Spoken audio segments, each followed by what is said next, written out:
Hilarious. It's so funny. All right, as you can tell, it's already chaos in here, but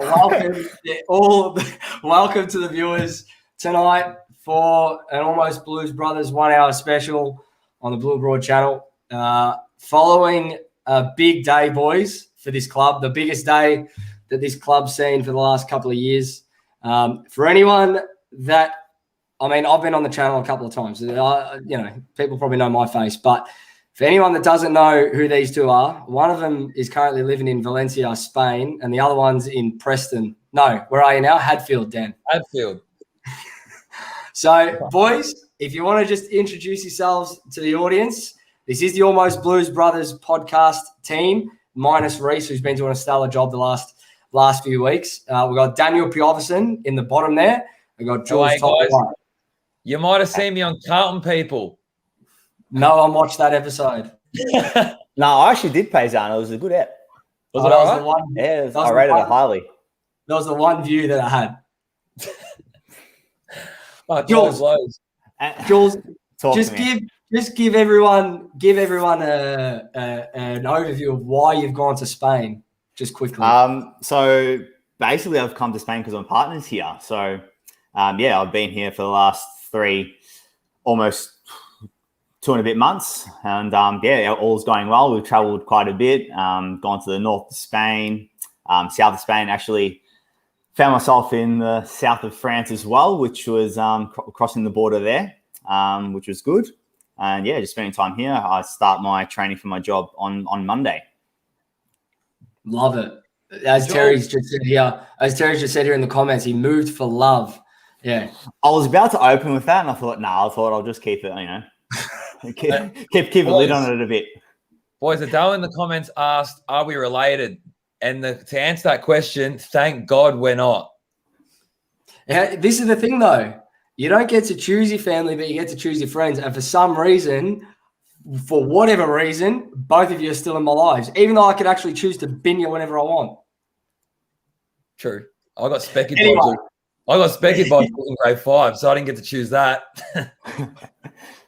Anyway, here we go. Massive show, emergency pod on the Blue Broad Network. Tonight we've got we're going to go through. We've got a comment here. I've got to put it up, and they've asked if you've shafted Reese. Steve, we haven't shafted Reese. We did. He's done it. No, he's done a brilliant job. He will be back on the pod at some point. He just can't commit weekly at this point, unfortunately. Don't lie to him. We did our own internal review, and our findings were that Reese's voice wasn't loud enough. Yeah, the findings were that Reese was too articulate for us. Yeah, he actually was. He puts me to shame, to be honest with you. Anyway, boys, it's all fun and games until we have to start talking about a coach getting sacked, which is what we're here to do tonight, unfortunately. Yeah. Now, where to begin? It's been a genuine whirlwind of a season, let alone the last week or the last 24 hours. You boys obviously watched the press conference today, and we're going to get to that in a minute. But just obviously, David Teague's not going to be the head coach of the Carlton Football Club in 2022. It hasn't been a whirlwind of a season, mate. It's been a whirlwind of 6 years. Look, I just want to get both of your initial thoughts on the decision. Did it shock you at this point? Are you disappointed? How did you react today when the news broke? For me, I was asleep, obviously, when the news broke. So I was a bit delayed in it all. Obviously waking up and then obviously looking at my phone and seeing our Blues chat going off with comments galore. Then obviously having conversations with you, Joe, earlier this morning, and obviously in the group chat, and then obviously watching the press conference. I'm understanding of the decision, but yet the way and the process and the review has been conducted over the last 12 weeks or so, and the way in which we've conducted ourselves going on years, I would say almost a decade, if not longer. I just don't know if the review holds us in good stead, and we're not going to know the full repercussions of it, whether it be positive or negative, we might even find out next year. It could be the year after and so on. But in saying that, in terms of the way, we've just sacked Teague. We did it with Bolton. We did it with Ratton, obviously 10 years or so ago. Are we just going to pin it on the coach, or are we going to go into the findings and actually dig a little bit deeper?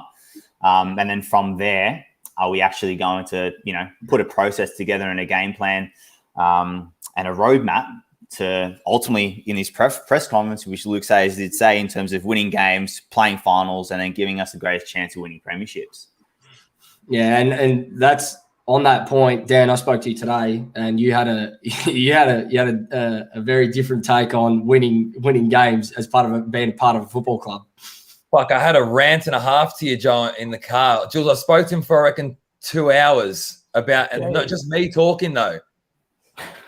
For me, I couldn't get a word in.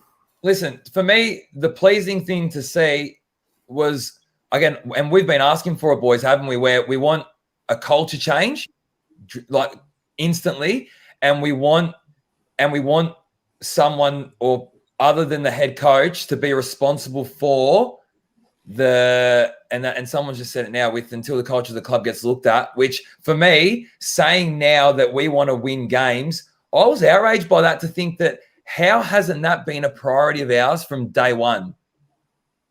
How the fuck do you run a football club and not have winning games and performing at the highest level your number one priority? I said to Jules, I really say that now we're starting to focus on that.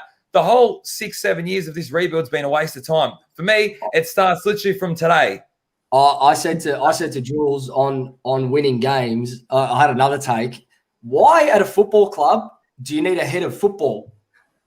Isn't that, for me, it seems very simple. It's a football club. Why do you need someone heading that department up? They're there to win games. It's very simple. Yeah, exactly. We've said this all year.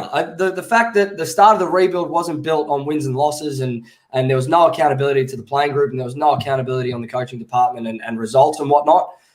Of course, we're going to get to this point. And Teague, unfortunately, was just in the crosshairs. He found himself, in the firing line, and unfortunately, he's the one that's had to had to take the fall along with others, and that's where this is a little bit different to previous head coach meetings. But Joe, the difference for me is that we are seeing, again, a change in board and a change in coaching staff, which I think we deserve to see based on what we've found. Yeah. So, and again, I think Teague was just in the crossfire of literally a whole build up, and now he's obviously been the one to lose his job in and amongst others. But I think that at the end of the day, the culture had to be changed first, and that's what we've done. And now I'm just going to sit back and see what happens next year, to be honest, because they've now made a statement and they've come out and said, we're going to be playing finals. Well, if you're going to make big decisions like that and you make a call as a member and as a supporter, I want to see it. Plain and simple. So you're now making the playing staff, the coaching staff, the board, everyone accountable for that goal. Yeah. So in terms of being accountable, Dan and Joe, some of the terminology that was used by Luke Sayers in terms of expectations, accountability, standards, and obviously, no stones unturned. And then going from that, which is great, but obviously in terms of the transparency, obviously we got an email today as a written letter by Luke Sayers in terms of the findings of the review. Were you shocked or surprised at how transparent, or was it not transparent enough? Because I know, obviously, in terms of the actual press conference, he did go into saying that there was 20 plus recommendations. For me, we went from Mark LaGiudice saying that all findings would remain secret to protect the integrity of people within the football club. And today we got as much transparency as me as a member I would have asked for. I know there's certain things that can't be shared, but that's what we needed to know today. And what was shared as part of those findings in that report that we were given as members and supporters of the football club, I couldn't have asked for more. You're not going to get the whole report in your lap as a member of the football club. That was never going to happen. But at least there was some transparency from the new president. Yeah, listen, I agree. I agree 100%. For me, the only thing that I was really, really pissed off about was the way in which they went about Teague. throughout this whole saga. I think the way they treated him for me was just deplorable. Again, another past player that we've treated like absolute shit. Yeah. What do we think about his presser? Well, let's get to the presser, and we've got a guest here that he was at the presser today, and he does a brilliant job for the Inner Sanctum. We've got Jono Baruch joining us for the next 10 or so minutes to talk about the presser and being part of that Zoom call. Jono, how are you, mate? Doing well, thanks, Joe. Thanks so much for having me. G'day, boys. Yeah, what a day. Just another really interesting and bleak day in the modern history of the Carlton Football Club. You seem drained, Jono. It was an early morning. It was we kind of got wind last night that things could happen pretty swiftly today, and sure as by 9:30 this morning, got leaked to the media, assumedly by Teague's camp, that David Teague had been sacked by the Carlton Football Club. That got released as all players were in a meeting with David Teague, Luke Sayers, and Kane Liddell in the morning. By 12 o'clock, as I'm sure you guys had just spoken about it in the intro, Carlton members had gotten an email from the new president, Luke Sayers, detailing a brief outline of the review findings and saying that they had parted ways with Coach David Teague and he won't be seeing out the final year of his contract. And then by 12:30, Luke Sayers and Kane Liddell were fronting a pretty packed Zoom call to field all the questions and try answer everything as best as they could. And what were your thoughts, mate? One is take your journo hat off, put your Carlton hat on, fan. I mean, you got a dream job almost interviewing these people, you know. But as a fan of the club, as a Carlton supporter, reporting aside, what were your thoughts on how it was handled? What were your thoughts on Luke Sayers fronting up as president for the first time? How was that taken? And how was it taken on by your media peers as well within that Zoom meeting? I don't know if you guys have a green room and whatnot where you discuss afterwards or before. I don't know how that works, but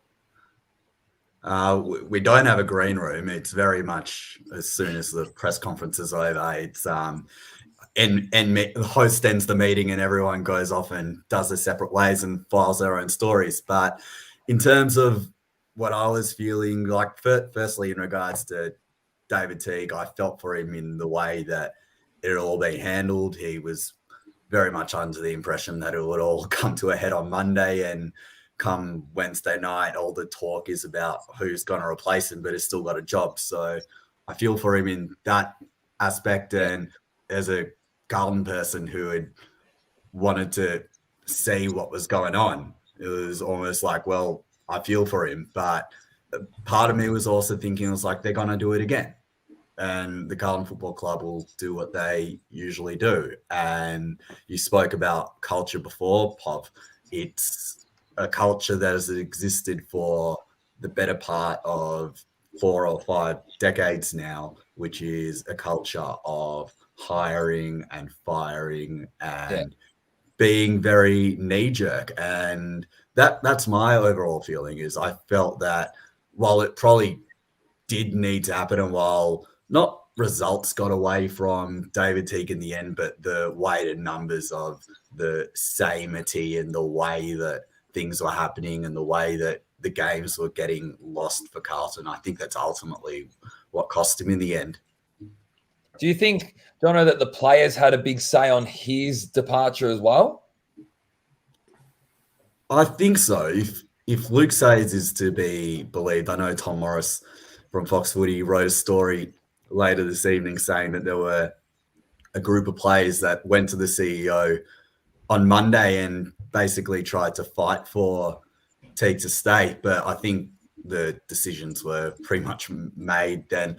I think there are certainly aspects of the playing group and certain members of the playing group that wanted Teague to stick around. And I think you see the way that they'd embraced him and ways after games and games, and the way that they'd spoken about him in the press, and the way that some players had talked about the coaches, they had that connection. And the thing that I come back to is David Teague's pretty much been living on top of these guys for a couple of years. So yeah, the end of 2019, which was a normal year, 2020, anything but normal, up in a hub, you're living, breathing footy 24/7. And then even this year starts off pretty normal. The guys go to Sydney for a 2-3 week period. They're in a hub, locked down, can't really go anywhere.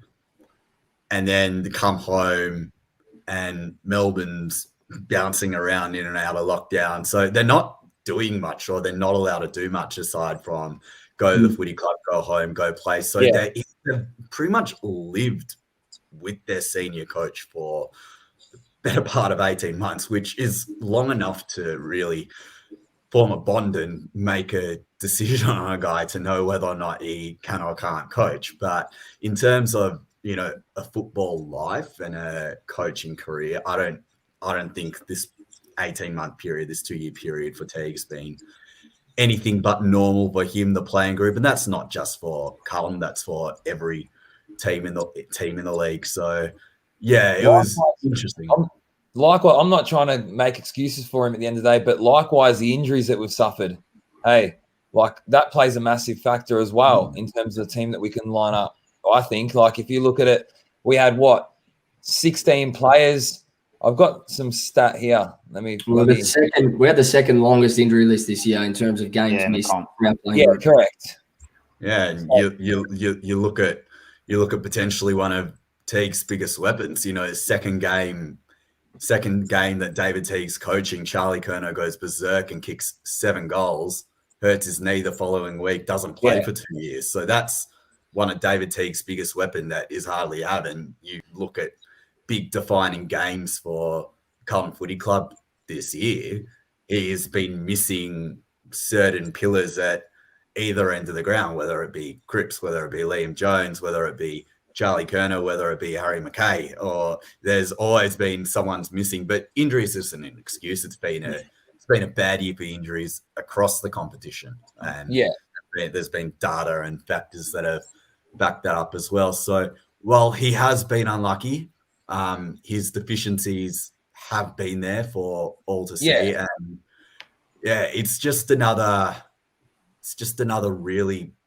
bleak time. And I think in my period, in my time frame, being around the game and obviously having a bit of a closer connection to the Blues than any other club, I don't think I've seen the fan base more split, broken. And I'm also firmly of the belief that if it were any other club, Teague would probably still be in a job. Jules? No, I was just going to go into has Carlton been a bit more tight-lipped in regards to the Teague scenario compared to other times in terms of things being leaking out to the media? Because that's what I've sort of come to understand in terms of what research that I've been doing. Sorry. It's been. Let's say it in Spanish, Jules. Let's say it in Spanish, mate. It's been interesting the way this whole process has come about, and you pretty much got to go back to mid-June. So I was actually up in Sydney at the time when it was the weekend before the West Coast game, and the Blues was actually at the new sponsorship announcement, and the old president was there and the incoming president was there and Kane Liddell was there, and that's actually the last time that the Carlton fan base had heard from one of the senior management Carlton team for the whole year. You can probably count on one hand the amount of times you'd heard Mark LaJudice, Kane Liddell, Brad Lloyd, the football director, you speak this year. Like, it's been, you'd hardly heard a word from them. So in terms of stuff coming out, the way that the review got announced through the media, David Teague had a crack at that post-game against GWS, which happened. They have done a pretty good job keeping most of the findings of the review tight-lipped. They said they weren't going to give a running commentary on it, and they didn't. To their credit, a few things got out towards the end, but that might just be a few board members who were off the board and at that point and privy to a few things that they probably wanted to get off their chest as a parting shot. So it's been very interesting to see the way that this is all panned out. And I don't know if this is going to be the end of the road. I'm sure there will be other things that come out, and it might just even be a matter of time. Mm-hmm. For me, I had Jono, I had that reaction when it first happened. I thought, like you, is this again like history repeating itself? But I think it's a little bit different because, again, as I mentioned before, mate, like it's gone through now a clean out of the board, coaching staff, etc. So I feel it's a little bit different to before.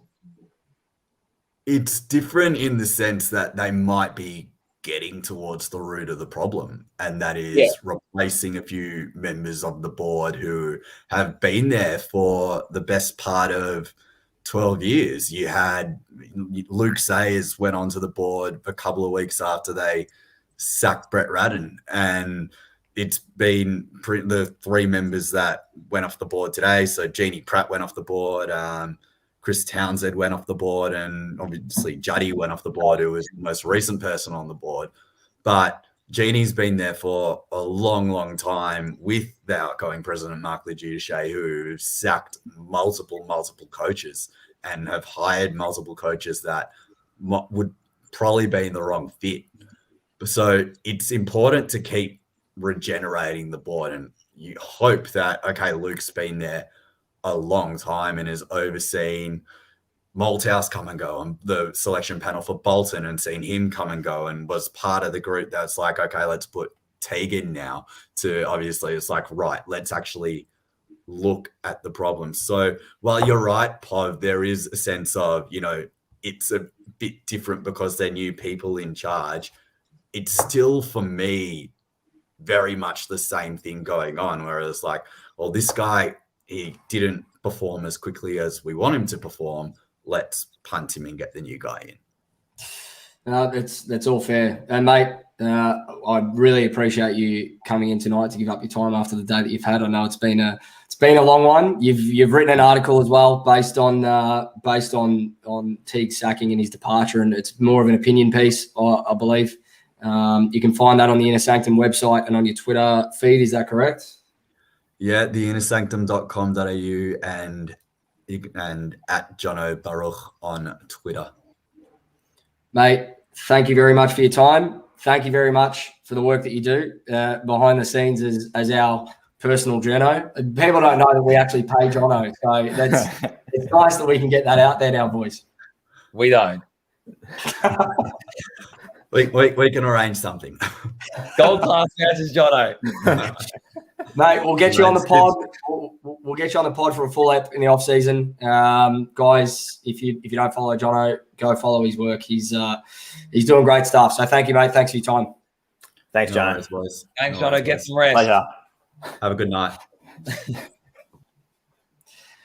So, boys, it's a good insight into all of that. What were your key takeaways there from Jono? Anything you want to add on the presser itself before we move on to just some more overall thoughts and getting some comments from the viewers here? Just in terms of how the use of terminology they use in terms of how bleak it was. That was my feeling when I was watching it back, and that was his feeling. I know we had discussions before, and we sort of had similar understandings too. So that was probably one of the key things. But obviously it's very much of the same until we see a response, obviously next year, in terms of our win-loss ratio. I agree. I just want to play. I just want to go into a quick one here. My favourite from the press conference today was this little bit. Our expectation, based on the list that we have, we are looking to make finals in 2022. You want to hurt me? Go right ahead if it makes you feel any better. I'm an easy target. I don't know how many times I've seen that movie, but fuck me, if it's anything like the last few times, I know where this is going. That's all I'm saying. And I'm going to jump on board. I'm going to jump on board whatever this football club's doing, because we've done the review. They've shared the findings. It looks like they're going down the right path. But how many times have we been hurt when we've heard the F word muttered in a conference? Well, boys, for me, there's nowhere to hide now. Can't hide behind sacking coaches. Can't hide behind sacking this player. Can't hide behind that. Players can't hide behind shit performances, lack of effort. Now you either bring it or, like, you're gone, and then that's it. So there's nowhere to hide. The only thing really that I have confidence in at the Carlton Football Club at the moment is our list, to be honest with you, in terms of the talent that we have on it. Because I agree that, because not in terms of effort and whatnot, in terms of accountability and whatnot, and the leadership that we have in our group, but talent, rest assured, it is for me, and I feel like as if a lot of the Carlton supporters and some of and most of the football world, it is enough. There is enough talent there to make finals. Boys, I see it this way, and I said this to you today, Dan, and I even said it to Tez when we had a little chat earlier today. If you're saying finals 2022, that's the expectation, then basically you've set the KPI for whatever coach comes in. We don't have a head coach of this football club at the moment. So whoever comes in now knows that finals is the standard next year. So for me, if Sayers is as ruthless as what everyone's saying that he is, if we're going to get back to that mentality of winning and holding people accountable, why would we not offer whatever head coach comes in, whether it be Ross Lyon, Alistair Clarkson, I couldn't care less. Why is it not a 1-year deal with an option of 3 if they succeed in their first year? I agree with you. When you said that to me over the phone, I was thinking exactly the same thing, that if they're going to bring whoever it is, if it's Ross Lyon in, you give him a 1-year contract. If you get the job done, mate, it's extended. Otherwise, see you later.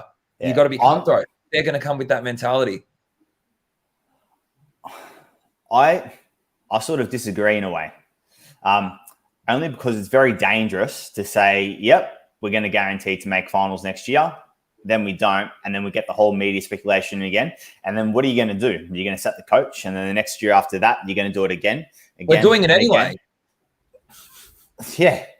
We're doing it anyway. We're not making finals. But what I'm saying is this a way to run a football club or any form of organization? I don't think so. Well, it's got to be about winning. So I'm talking about why I'm saying that is you make them accountable. People need to start being accountable for winning and losing. Yeah, he said it himself. He said it himself now that it is about winning. It is about winning games. If we do not win games, that is the criteria for you getting sacked. As a member, as a supporter, we now know what the expectations of the whole club are. It is winning. If we don't win, people are gone. Simple. Not development, not all this bullshit where at the start of the rebuild, it was all about, we're just going to focus on developing and dancing and prancing in a circle. Fuck that. Win games, win premierships. And look, I know that, and there's a lot of comments here that are saying it. I know Sayers isn't going to get up there and say, look, we're expecting to go backwards. That's never going to be the case. But you've said it now publicly. This isn't an internal KPI. It's not something that you're keeping close to your chest, like most clubs genuinely do. Look around the AFL. I don't know if there's a club that's uttered the word finals more in a preseason than what Carlton has over the last 7 years, to be honest. There's not many clubs that actually say it unless they are genuine locks for the finals, like a Richmond. For me, it doesn't have to be plastered in public. It doesn't have to be out there to go, yep, that's the expectation. We know that winning games is the expectation. We want this club to play finals. I want to see this team back in finals. But now that you've said it in public, at a press conference where you've just sacked your last coach and that's the expectation you're putting on your next coach, of course the pressure cooker is going to turn up to 11 if that ledger is negative by the bye round. It's simple as that. Of course you want to win games, you want to make finals, you want to win premierships, and I can understand it. I think all fans want it. I think the players want it too. I think the Carlton Football Club, in terms of the board and the committee, want that as well. But to say that you don't make finals, you're sacked, I just feel like as if that's not how an organization should work. There's other things within an organization that you need to work towards to be able to make finals. It's just not down to the coach and coaches. It's down to the players. It's down to the medical staff. It's down to the board and the committee in which the way they conduct themselves and so on, and the way they support each other. And they haven't been doing it. You've obviously, in terms of the way we've done it with Teague, they didn't support him one bit. And I'm actually happy in terms of the way he conducted himself, not as a Carlton member and supporter, because it's not really what you want to see. But he was open and honest in terms of the way he spoke about that Carlton needs to get better. And they didn't support him through the whole process. It's fair enough. I'm glad on one side that today there was a clear expectation to start winning games again on field. And for once in a press conference, we didn't hear about the off field. Like, that's all we've really, since the start of the rebuild. And hey, guys, it's a big day because it marks the end of the rebuild, right? This is a line in the sand. I said to Joe, I go, for me, today, T getting sacked, that's that rebuild finish. Forget about it. It's done. Waste of time. Yeah. All right, we got obviously not a complete waste of time. We got an unbelievable list out of it, or I feel anyway. But for me, that's it. It starts today, the reset. This is a new era now because that 6 years finished at T getting sacked today. That's it. That's the rebuild. And it needs to be. It needs to be. Yeah. This is what people are calling a reset, and we're hoping it's going to be a quick reset. But it's a clear line in the sand. This is a big day that for the first time in 7 years, really, we've had a president stand up there that demands on-field performance before off. And it's no discredit to Marco Giudice and the job that he did off-field. It can't be argued. But when you hire a coach under Bolton and your strategy is that, or guiding your strategy is that wins and losses don't matter, it was always going to get to this point. Joe, just quickly, Mark was here, has written, Ross Lyon has got me more G'd than Vulcan or DD. Now, Mark, Vulcan's got me pretty G'd, so it's hard to. We're talking stock market here, and Mark is a good friend of mine, and he's taking the piss in the comments. So I'm not even gonna. I've been ignoring him. I've been ignoring you. I know you had to shout it out, but it is what it is. Now we do have another guest coming in a couple of minutes that is going to sort of give us a bit of an elite sports person perspective, and I can see him in the green room there shaking his head like I'm not an elite sports person. You're not. I know you're not. You don't have to try and convince me otherwise. He's not happy. Before we do, boys, what is over the last 2 years the Teague era? Now that there is that line in the sand, even going back to the Bolton days, it's been pretty negative up until this point. We are pretty negative people. If you do listen to the podcast, you'd know that, but. Let's just try and put a bit of a positive on it before we go back there. Best memory of the last 2 years under Teague, and we'll finish with the worst one. We'll finish with it because that's how we do. I'd go as far back. I think it was 2019. It was his first game against Brisbane, round 12. Yeah, that game. Yeah. Just obviously coming back from 30-plus points, Cripper kicking. I think he kicked 4. Kicked 4, Jules. Yeah, 4 in the end. I feel like as if for a first game as a coach, it's pretty crazy. I'm going to say that whole period where his interim coach, for me, was unbelievable. It brought hope. It brought hope from a very, very dark time. He won 6 out of 11 games in the back half of that season. Did. Yeah. Insane. And then 7 and 8 from the next 2 full seasons. So, look, guys, share your favourite memories of the last couple of years. We can't discredit some of the work that Teague did. I know that some people have a strong opinion on his coaching philosophies, but at the end of the day, we've won more games in the last 2 year period than we did for actually more than the 5 year period prior. So, send in your best memories while we welcome this former Melbourne Victory superstar, under 23 Socceroo. Who do you think it is, boys? The fish. He's a friend of the podcast more than anything else. Matt Mancini, how are you, mate? Jules, did you say Archie Thompson? That's what I thought we were getting in. Sorry to disappoint you, fellas. How are you, It's Matt? just me. Good, boys. How are we? Very good. Yeah, good. How are you feeling after today as a fan first before I get the elite side underway? Bit mixed emotions. I've been going back and forth with a lot of people all day. Like I mentioned to you last time, we got a close group of mates. We text back and forth on all things Carlton. So today the phone was blowing up and bit mixed emotions. I mean, deep down, it's probably the right decision that needed to be made, but the way it was handled was pretty poor from my perspective. They hung him out to dry. I mean, they probably knew what was going to happen 4 or 5 weeks ago, probably after that North game, which was pretty embarrassing. And the poor guy was just, lame duck from then on. And I think he deserved a little bit better as a human being. I mean, business is ruthless, footy's ruthless, but, you need to look after people, especially good Carlton people, a guy that's, played for the club as well, did his best, obviously had his deficiencies and we can go through them. But, I think the way he was let go was pretty poor. Yeah, great. Yeah, for sure. Fish, from your experience at the elite level, this is where I want to get inside your head in terms of that side, because I don't have it. I'm not an elite athlete by any standard, as you can tell. Jules has lost his shape since he's gone to Spain, eating all the paella, drinking all the beers. He's got a good tan though. Look at that thing. Dan's a good thing I've got. Dan always sort of thinks of himself as being close to, probably closest to an elite sports person in this group, but he's not. He's nowhere near it. From your perspective, looking outside in and having the experience of maybe seeing this happen at elite sporting clubs, how do you think we've handled it? Give us some insight into what usually goes on around a head coach changing at a club. Well, I've been a part of, a few coaching changes while I was playing. And when it happens in a good way, the players don't really know about it.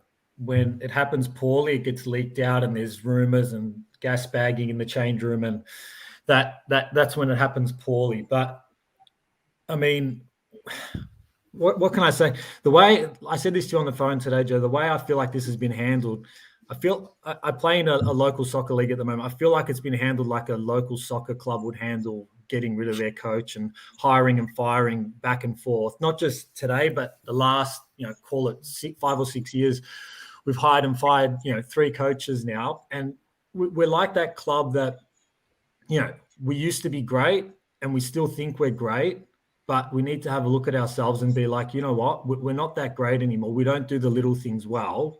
We can't stop expecting success after 1 or 2 years. We need to let people's, tenure run a little bit, or put a little bit more thought into who we're hiring. I mean, you don't give Bolter much of a chance. Was Teague the right appointment in the first place? No, probably not. But you don't give him a chance. And then, I heard your comment earlier about, giving Clarkson or whoever 1 year. I mean, that's not the way we need to go about it. You just need to let it run its course a little bit. And I know I'm jumping all over the place, but I've had a gutful today. I listened to the president say our expectation is finals. That is the worst thing he could say. Just say the expectation of the footy club is that we start to do the basic things on the field well. You don't have to go into the nitty-gritty stuff. We want to be a team. The expectation is we want to be a team that nobody wants to play. They see us on the fixture and like, oh, we're playing Carlton. They might beat us, but they're going to have a tough time beating us. At the moment, teams kick 6-7 goals in a row against us and they're having a laugh. We're so uncompetitive, it's not funny. Don't give me, I want to play finals. Give me, I want to get this football club to get the basics right, to be a hard team to beat, to be a competitive team week in and week out. We don't need that pressure. Every year we're going to make finals. And in the good teams that I've been fortunate enough to play with, externally, nothing said. Internally, the expectation is we win. We come first. We win the title or we make finals, whatever the objective is. Externally, it's just, media speak, coach speak, just basic stuff. Don't put any extra pressure on this playing group. We don't need that. We can't handle it at the moment. You know what I mean? Like, I've been a part of teams where, we haven't been that great. And then the expectation in the media is that we're going to make finals or we're going to, go on a deep run in the finals, when deep down you probably know that's not true. And, this playing group, like, deep down, they probably know we're not a lock to make finals or, oh, shit, if we don't make finals, now what? That's not what they need. They need to be, just get back to basics, and a coach that will come in and say, you know what, You need to be held accountable defensively, whatever it is, week in and week out, and the results will come. The results are always an outcome. It's what you do daily, hourly, every day at training, whatever it is, video reviews. That'll generate the outcome. We can't keep saying finals. Fish, as long as the mentality internally is to win, it has to be. Of course, but you don't need to come out and say that. If he doesn't think that the supporters' expectation is that we're going to win, he's got rocks in his head. Of course, we want to win. That should be a given. But it wasn't. It wasn't for 7 years, mate. No, but the expectation of the footy club should always be that we want. Yeah, to win. of course. Yeah. Going into the presser. So obviously, did you watch it today, Fish? Yeah. And obviously the review and everything that's happened obviously within the last 12 weeks. Going forward, does it give you any confidence? Not really. I've had such a gutful with this club that I have to take everything with a grain of salt. Everything that they tell me, everything that they send me, that big email we all got today. I read it. I watched everything. I need to see them act before I can. Of course, I'm going to go to the games if we're allowed to and all that. That goes without saying. But I need them to show us something. I need the new coach, whoever it is, just to show me that the players going to get the players to buy in. You can't. I've been a part of dressing rooms where the players have just absolutely given up on the coach, and it is so evident on game day. Anyone can see. Oh, and yeah. This playing group just gave up on him. So they're as much to blame as anyone else. They're going to get off scot-free. They've all got their contracts, for most of them, which is fine. But you need to start putting the hard word on players like Sard and Williams and all those guys. You're coming in as big, high-profile recruits, and you're letting blokes kick goals on you, transition goals. Balls just come in and into our 50 like it's the Monash Freeway. It's a joke. But Fish, now, but that's what I was saying before, that now with the expectation that he's pretty much saying we will make finals next year. Doesn't that tell you that there is going to be a sense of accountability now for the whole I hope so. Yeah, I do hope so. I hope so, because the players would have all been watching that.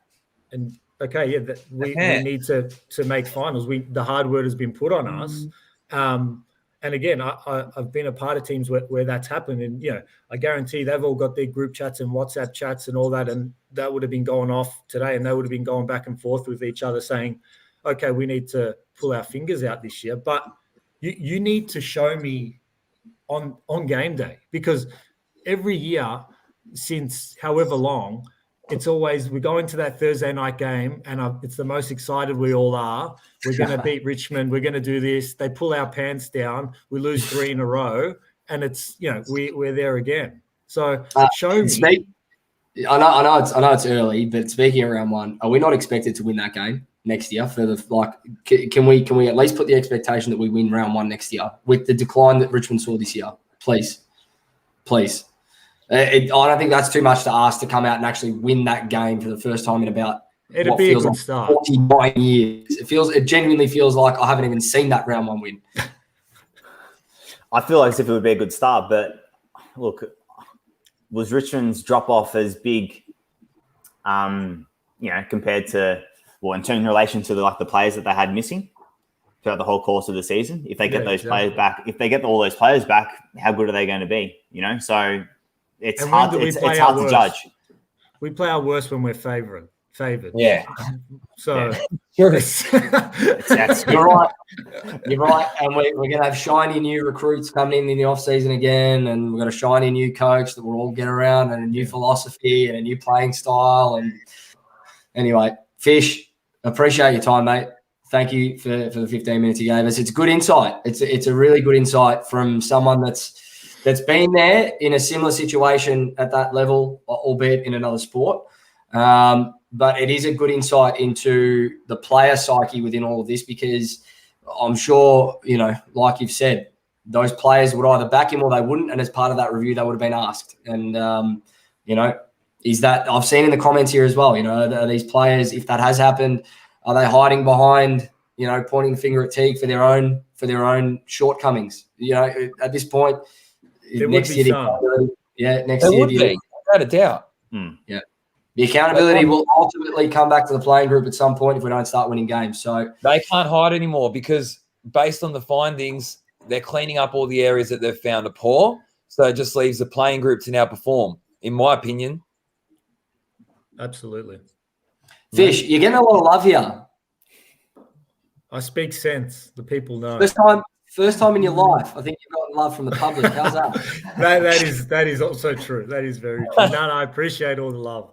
And thanks for having me on, guys. We've had you on the podcast. We're going to get you on again. Actually, Jules is in and out at the moment. So I don't know if you want to do a rotating chair sort of setup over the next few weeks. But if you're interested, we're holding auditions. We're actually holding a panel for the next host. Oh, geez. I'll have to borrow some of my wife's fake tan to try and keep up with that type of that glow he's got going on over there. What's going on there? You're from Italy and you're not tanned. I don't understand. Mate, I don't know. North Don't get me Italy. started. Yeah, for sure. Just, no sun when I was born. It's from the Alps. Hey, Fish, it's always good to know that you're alive and well, yeah? It's good to see you. Thank you, boys. It's a pleasure. And yes, please, I would love to come on and have a chat whenever you need me. Mate, well, you'll be back sooner than you think. I've already locked it in. Oh, lovely. You're like my wife organising stuff without me. Perfect. All right, Fish. Talk to you soon. Take it easy. See you, boys. Yeah, mate. Take care of that. Oh, Wow. he's always good fun. Boys, it's good insight. It is really good insight into a player psyche in this time that we don't really get access to. I hope the viewers enjoyed that one. We will get Fasheni on the podcast again. He's an absolute ripper. Boys, I think we've done it to death on the Teague sacking. Any final comments before we move on to round out the show with looking forward to 2022? No, I think that's it. I think we'll wrap it up. All right. Well, 2022. Wait, have we said our worst moments of Teague's tenure? Do we go for that? If you want to round it out, it's not, round out the worst moment of the Teague era. And Bolton, include Bolton, because I'm going to go the rebuild era. Just your worst moment of the rebuild era overall. There's too many. All right, you can keep it to the Teague era if you want. I've got one that comes straight to mind. I'll start. I can go both. I'll start. The day that I sat there at Eddie, I can't even say it. I already know what you're saying. The day I sat there at Etihad Stadium, okay, and we're already almost 100 points down at three-quarter time. And GWS felt, you know what? This is actually too easy. We want to make it a bit harder for ourselves. Let's play with 16 on the field in the last quarter and still outscored us 39-8. That day there still goes down as the darkest day in this football club for me. Yeah. So that one's mine for Bolton. Yeah, that's what I was going to say. Yeah, but for Teague, it's the Port Adelaide game. 100%. For me. Yeah. Yeah, the Port Adelaide game. For me, it's that 19 goals consecutively. Just, yeah. Jules, for me, Joe, it's North, Gold Coast, and Port because we had two opportunities to have a contention for finals. We fucked both, and then we get slapped by 95 points. Yeah. That's it. Yeah, you're right. You're right. Terry said GWS away this year. I know he was there. He was absolutely seething. Ropeable. There's a few good ones. I mean, most of them have come from this year, obviously. Well, Collingwood game 2 is a good one. Mm.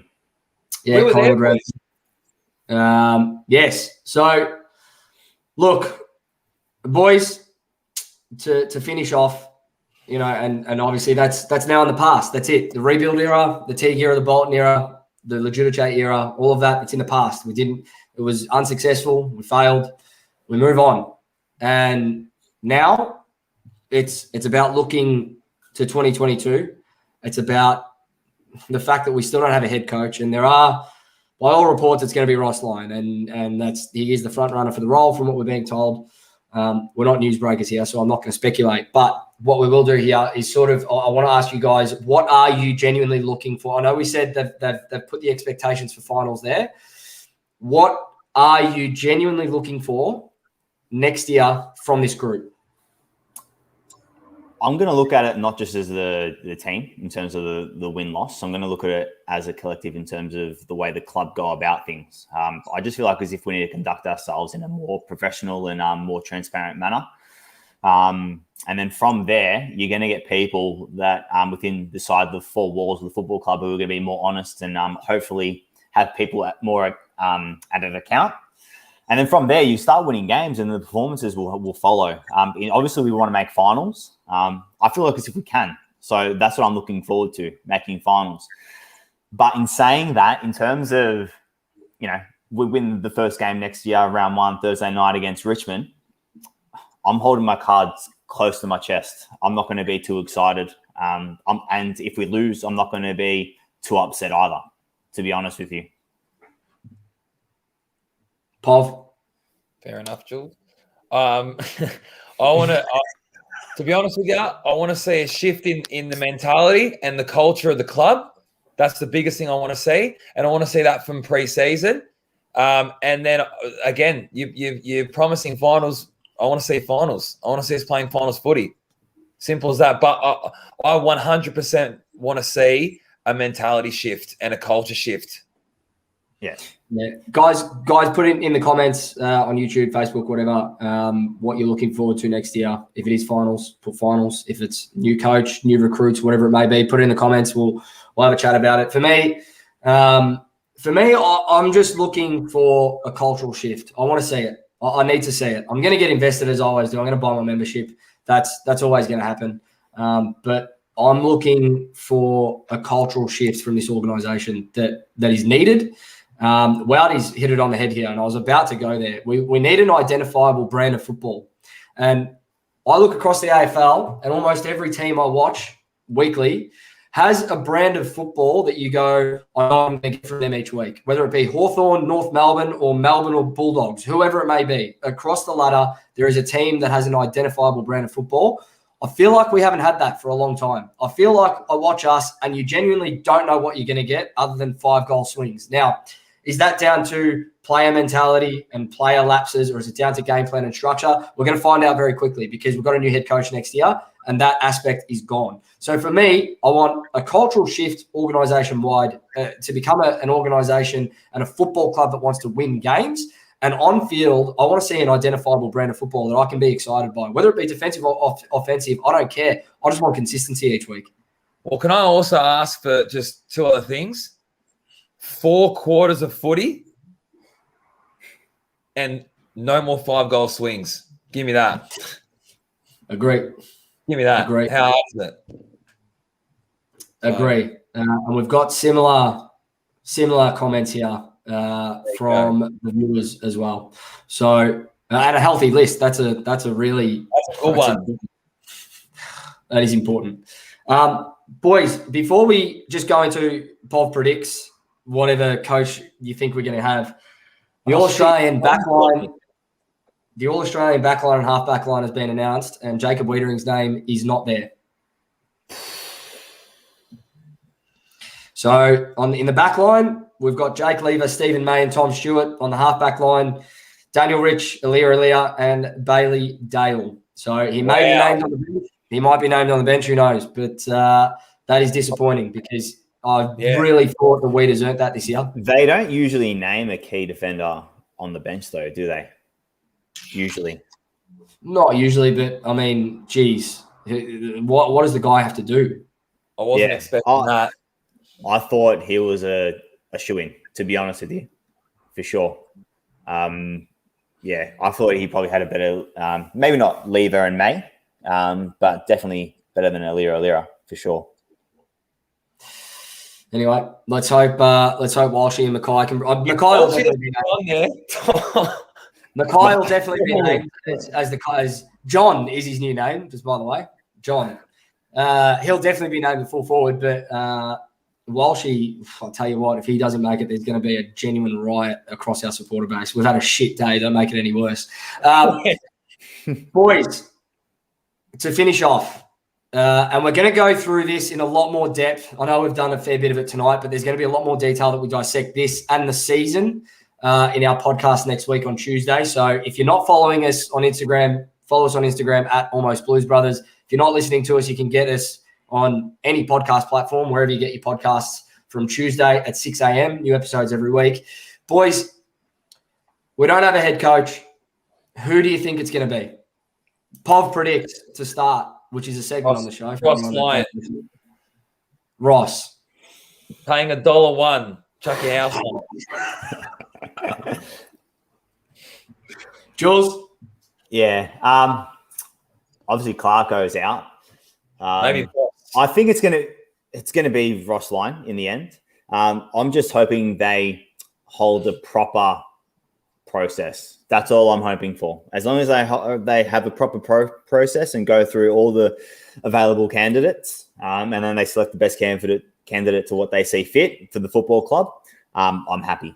But at this point in time, I just feel like as if, Ross Lyon. Yeah, look, it's hard not to say Ross at this point, but I'm with you, Jules. I don't care who it is. I actually don't care who it is. As long as they go through a proper coaching process. The one that I do genuinely that will shake me to my core, that'll just absolutely do me, and it might just do me for good, is, let's say, hypothetically, I want to get everyone riled up that's still watching us. Let's say, hypothetically, we bin Ross. Ross is out. Alistair Clarkson's already said he's not coaching next year, and Brad Scott gets his AFL job at AFL House. Boys, there's one name that sticks out like dog's balls. And I think you know who I'm going to say. Buckley. He's there. Yeah. It's always a possibility until it's not. Yeah. I'm surprised Surely not. I'm surprised he hasn't been spoken about, really, to be honest with you. Surely not. I had to do But it. Let's just end it there, man. I don't think it's going to happen. Let's end it there. Pissed off everyone. How's that? Josh has just sacked me. I'm out. Fish is coming on the podcast next week to host. How's that? Thank fuck. No, mate. From having our best viewing on next week on Tuesday to plummeting. That's how I feel. I think we just lost viewers, mate. We just lost all our fans, I think, with that one comment. Look, I said I wanted to rile people up, so if you are pissed off, I've done my job, and that's it. Pretty simple, boys.